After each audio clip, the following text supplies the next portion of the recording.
Apa itu fungsi trigonometri? Adalah proses matematis untuk menemukan turunan suatu fungsi trigonometri atau tingkatan perubahan terkait dengan suatu variabelnya. Fungsi trigonometri yang umum digunakan adalah sin X, cos X, dan tan X. Fungsi sin X turunannya adalah cos X.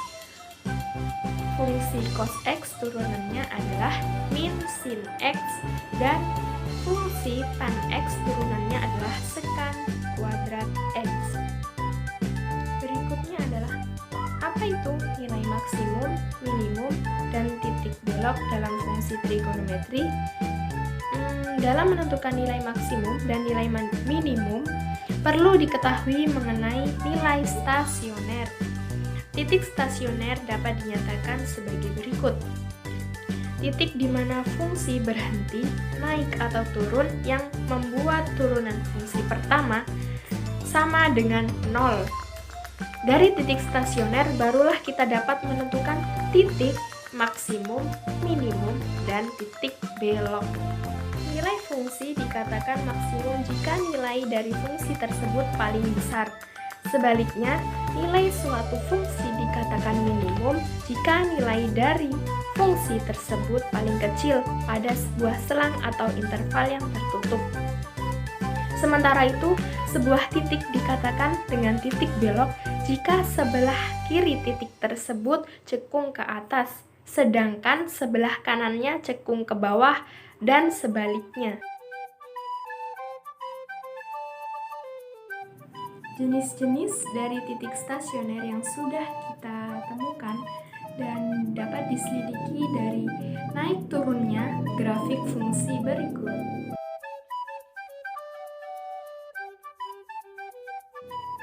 Yang berikutnya adalah titik belok dapat diselidiki dengan turunan kedua A, F dalam kurung A adalah calon titik belok kawasan F turunan dari A sama dengan 0, atau F turunan pertama A tidak ada.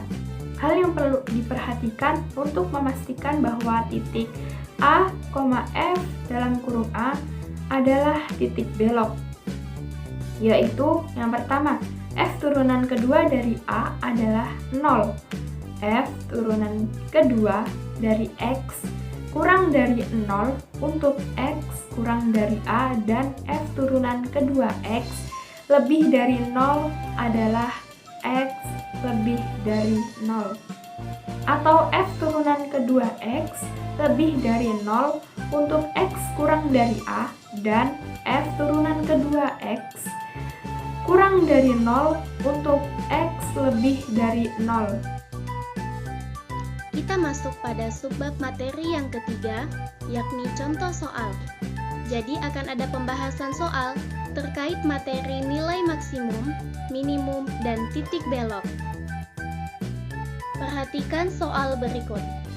Nomor 1. Nilai minimum dari fx sama dengan 2 sin x dikurang pi per 3 ditambah 1 sama dengan, mari perhatikan opsen-opsennya. Kita masuk pada pembahasan soal. Nah, nilai minimum dari fx sama dengan 2 sin dikali x dikurang pi per 3 ditambah 1 akan tercapai ketika sin x dikurang pi per 3 bernilai sekecil-kecilnya. Untuk itu, sin x dikurang pi per 3 sama dengan min 1. Selanjutnya kita substitusikan f min x sama dengan 2 dikali min 1 ditambah 1 sama dengan min 1. Sehingga kita peroleh jawabannya di opsi C, yakni min 1. Soal nomor 1 telah kita pecahkan. Lanjut ke soal nomor 2. Soal nomor 2. Nilai maksimum dari fx sama dengan 2 dikurang 5 sin pi x per 6, di mana x lebih besar atau sama dengan min 5 dan x lebih kecil atau sama dengan 1, mempunyai nilai maksimum P di titik x sama dengan Q. Nilai P ditambah Q sama dengan opsen-opsennya sebelum kita masuk ke pembahasan soal. Kita masuk pada pembahasan soal nomor 2. Agar fx sama dengan 2 dikurang 5 sin px per 6, maka nilai sinnya haruslah sekecil mungkin. Sama seperti di pembahasan soal nomor 1, nilai minimum sinus adalah min 1. Sehingga sin px per 6 sama dengan min 1. Min 1 itu sama dengan sin 3pi per 2. Sehingga sin px per 6 sama dengan sin 3pi per 2. Sinnya sama-sama kita coret. Lalu kita memperoleh X sama dengan 9. X sama dengan 9 ini tidak memenuhi karena berada di luar interval.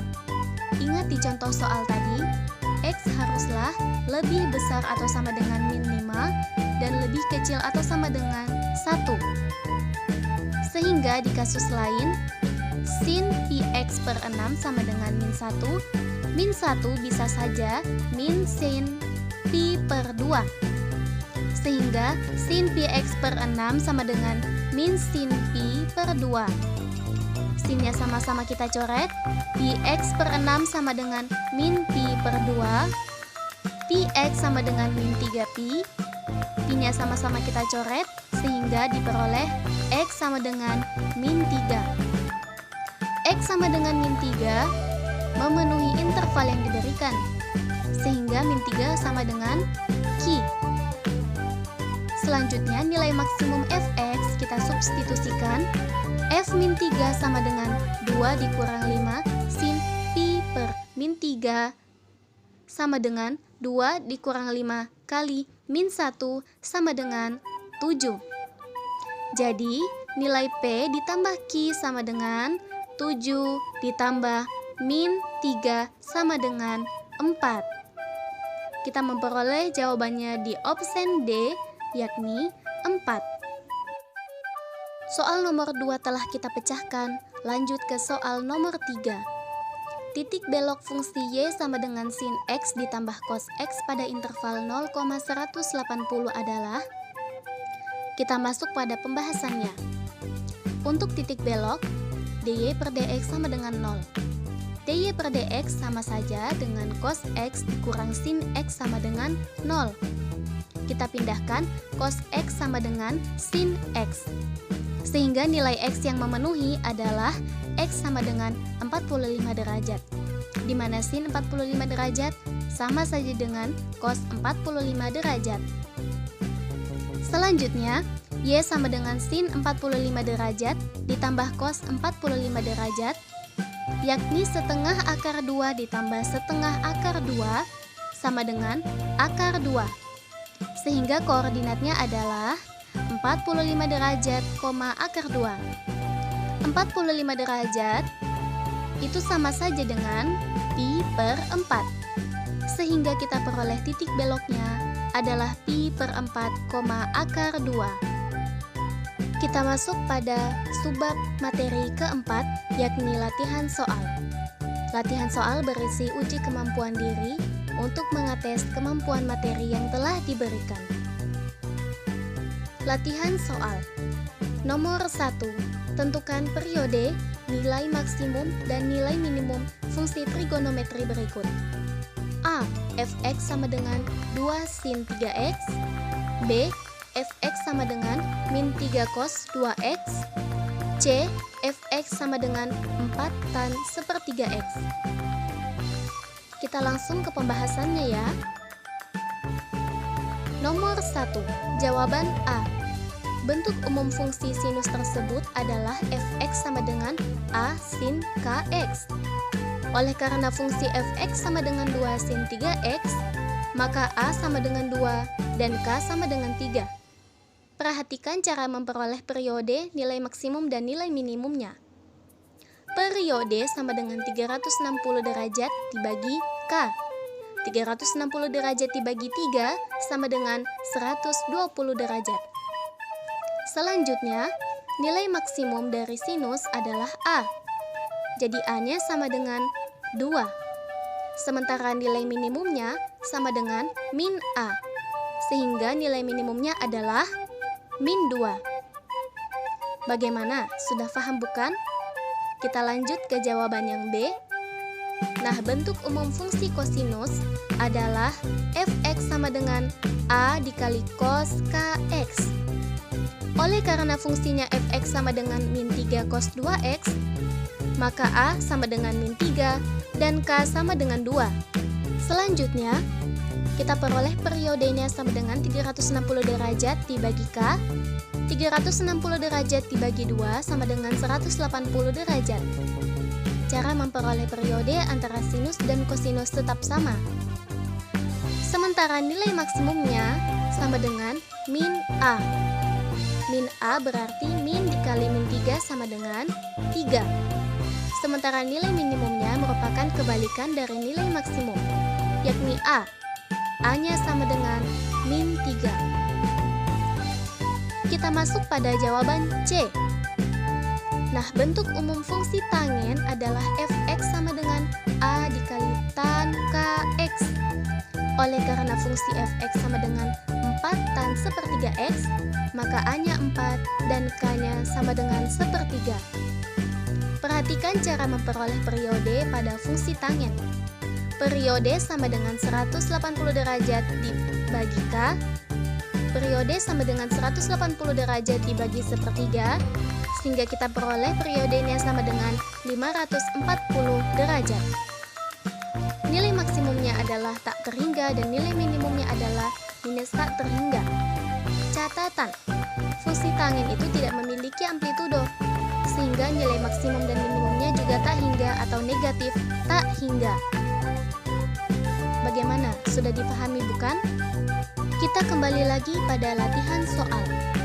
Nomor 2. Tentukan titik balik fungsi trigonometri berikut. A. Fx sama dengan cos x, di mana x lebih besar dari atau sama dengan 0, dan x lebih kecil dari atau sama dengan 2pi. B. Fx sama dengan sin 2x ditambah 1, di mana x lebih besar dari atau sama dengan 0, dan x lebih kecil dari atau sama dengan pi. C. Fx sama dengan sin x dikurang cos x, di mana x lebih besar dari atau sama dengan 0, dan x lebih kecil dari atau sama dengan 2pi. Kita masuk pada jawaban B. Nah, fx sama dengan sin 2x ditambah 1, turunan pertama fx sama dengan 2 cos 2x, dan turunan kedua fx sama dengan min 4 sin 2x. Cara ini sama saja dengan cara yang ada di jawaban A, di mana untuk memperoleh titik belok, maka turunan kedua fx haruslah sama dengan 0, sehingga diperoleh 2x sama dengan 0. Di sini terdapat dua cara. Cara yang pertama, 2x sama dengan 0 derajat ditambah k dikali 360 derajat. X sama dengan 0 derajat ditambah k dikali 180 derajat.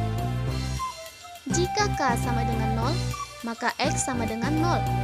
Dan jika k sama dengan 1, maka x sama dengan 180 derajat. Dalam hal ini, 180 derajat tidak memenuhi. Kita lanjut ke cara yang kedua. Nah, 2x sama dengan 180 dikurang 0 derajat ditambah k dikali 360 derajat.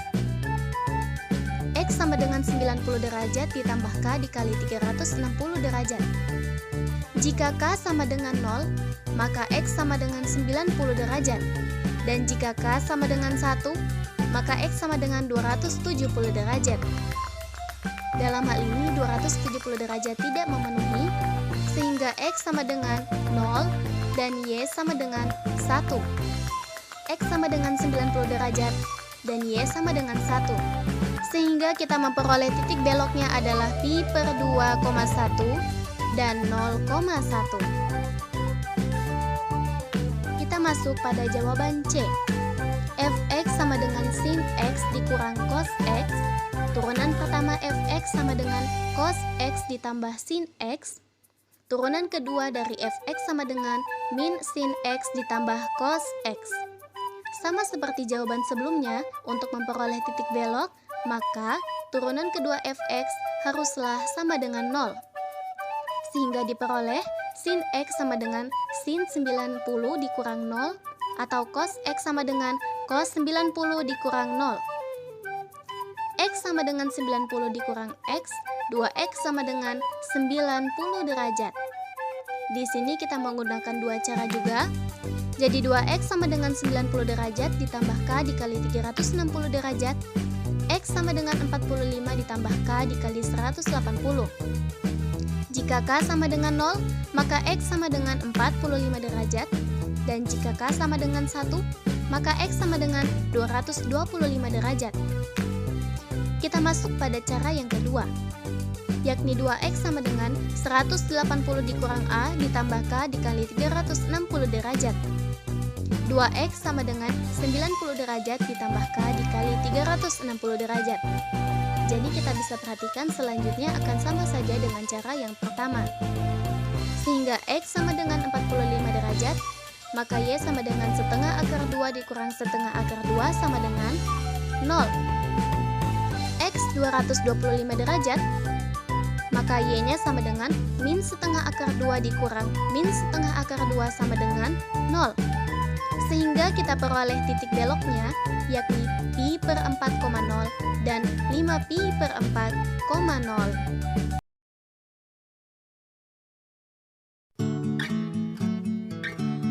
Selanjutnya kita akan menentukan interval kecepungan. Nah, di sini dia akan meminta kapan dia cekung ke atas untuk fungsi cos 2x. Nah, berarti kita gunakan uji turunan kedua.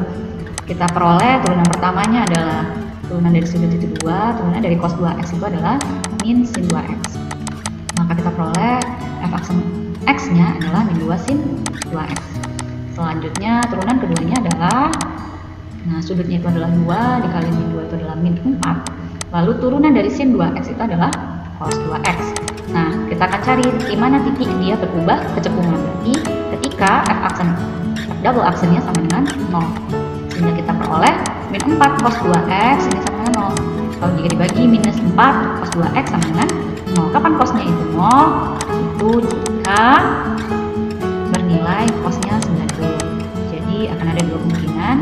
2x itu 90 ditambah k dikali 360, atau 2x sama dengan minus 90 ditambah k dikali 360, atau sama-sama dibagi 2 menjadi 45 ditambah k dikali 180 dan 45 minus ditambah k dikali 180. Selanjutnya kita akan peroleh ketika k-nya 0, maka x yang memenuhi hanya 45.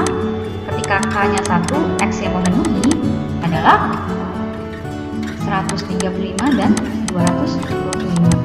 Sementara ketika k-nya 2 yang memenuhi hanya 215. Jadi kita akan uji di setiap interval dari antara 0 sampai 360 ada 4 titik. Yaitu 45, 135, 225 dan 315. Kalau kita uji ke turunan kedua, maka kita akan peroleh ini minus, ini akan positif, negatif, negatif. Kalian boleh hitung sendiri. Misalkan ini 30 dimasukkan ke fungsi ini menjadi minus 4 dari cos 60, maka dia bernilai negatif dan seterusnya.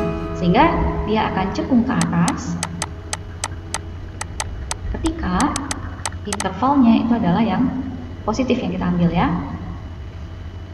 Ketika x-nya dari 45 sampai 135 dan ketika x-nya dari 225 sampai 315. Inilah dia interval ketika fungsi f(x) cekung ke atas.